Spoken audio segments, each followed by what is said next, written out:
I'm going to show you how to use your smartphone to control TV. This is for Samsung TV. Let's go to Play Store and download an application. Just write Samsung Smart TV Remote. I'm gonna go with this one. Install,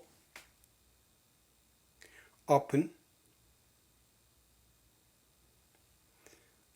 Perfect. Some of the applications will ask you to choose the model of your TV and stuff like that. You just follow the prompts and steps to set it up.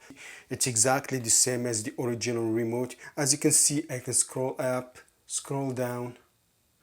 I can search, I can go into the applications and find something. You can even go to menu and you can go back to the main screen. There are a lot of other applications. That's what I wanted to share with you today. And let's turn it off. Please subscribe, leave your comments if you have any questions, and have a great day. Take care.